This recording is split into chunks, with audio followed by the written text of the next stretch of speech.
Hello and welcome to Overanalyzed. Today I'm going to be taking a dive into District 2 1A. District 2 is just kind of a bit further south than District 1. This is in the Turkey area, Groom, Claude, White Deer, that kind of area. It's a little bit further south than District 1. Still east of Amarillo and Lubbock. Still definitely in the Panhandle. There were no changes in the district. These 6 teams were in the district last alignment, and there were no new additions. No new additions or any teams leaving. So the teams are Claude, Groom, Headley, Silverton, Valley, and White Deer.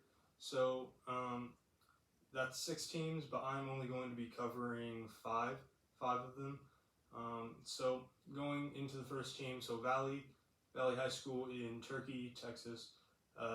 They had I would say a pretty good season. They went 30-6, only had 1 district loss.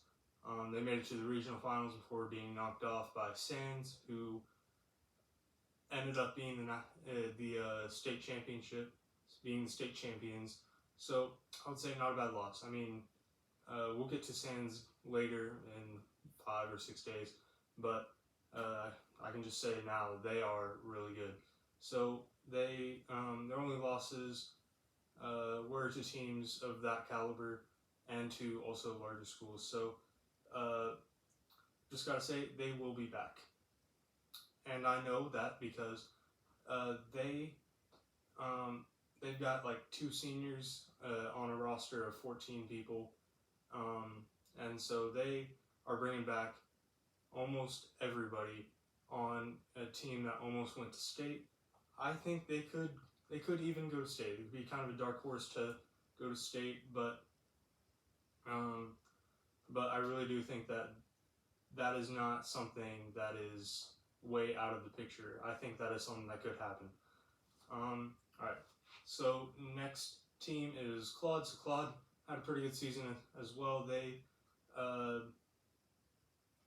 had to play Nazareth in the second round in the area round, that's an unfortunate draw because if I were a team, I would not want to play Nazareth. They always make deep runs. They have been in that. They have been going to regionals and state for a long time. They split with Valley, and they also split with Silverton, and so that has 2 losses. They went 8-2 in district. Although their non-district was pretty stacked as well. They played multiple 5A teams, multiple 5A playoff teams, even beat a couple of them. They played really good teams of higher classifications such as Groover and Canadian. Some of these really big names, they didn't beat those, but I think that their aggressive non-district might have actually helped prepare them for their pretty tough district, or at least a district with some tough teams in there. So they've got actually a very similar amount of people coming back. They've got about 2 seniors on a 13, 14-man roster, or at least that's what it shows. They do only have 2 seniors, so they're bringing a lot of people back. So I checked their 2023 class, the junior class this year. There's a lot of them on there, and it looks like they logged most of the minutes. So next year could be their year, maybe even to take the district title. I don't know. That is going to be interesting to watch out for. So Silverton, that's the next team. They went 10-3. They lost to Valley twice, and they split with Claude, but they did beat all the other teams. They made it to the second round of playoffs, the area round. They lost to Earth Spring Lake, which is, again, just another really good team that always finds themselves winning a few games. I'll cover them. I believe they're District 4 or maybe 3. I don't know. That I will be covering them soon. So Silverton, they've They've got a couple of seniors on a 10-person-ish roster. I mean, I couldn't really find a definitive roster for them, but I do know that they have a small amount of seniors, and I mean, they're a good team in a pretty good district, and so they could actually, I don't know, they could pick up a couple of games that maybe they shouldn't, but they will definitely be in the playoffs next year. All right, so next I'm going to do two teams at the same time, so White Deer and Groom. So White Deer actually did better. They made the playoffs. They played Earth Spring Lake in the first round. Neither one of these teams has a roster uploaded on the internet. White Deer lost to Miami in the first round, and so neither one of these teams has a roster uploaded.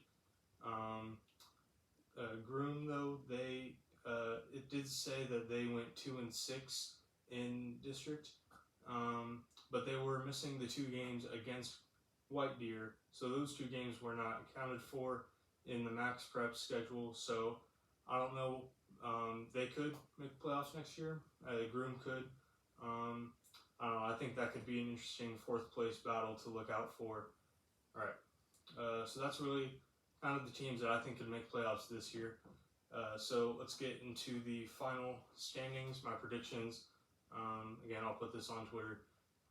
So I've got Valley going 9-1, Claude going 8-2, Silverton 7-3, and then I've got Groom and White Deer at 3-7. And I've got Headley. I didn't talk about Headley. They're kind of at the bottom, at least this year. I don't think they will make playoffs this year. Said Valley went 9-1. That means they split with Claude. I've got Claude splitting with Valley and Silverton, and then Silverton splitting with Claude, which means that those top 3 teams had the exact same season as this past year. It's hard because not many people are leaving. There's not a whole lot of turnover. They actually all have a very similar amount of turnover, and so I think that they'll all be affected about the same way, and the same result will happen. And then Groom and White Deer tied at 3-7, so I've got them both beating Headley, but then splitting with each other, which means that they would be tied for 4th place, which is fine for now, but whenever I get into the 1A playoffs, I'll make sure to break that tie myself. So that's really all I have for District 2. Again, if you have any suggestions or anything that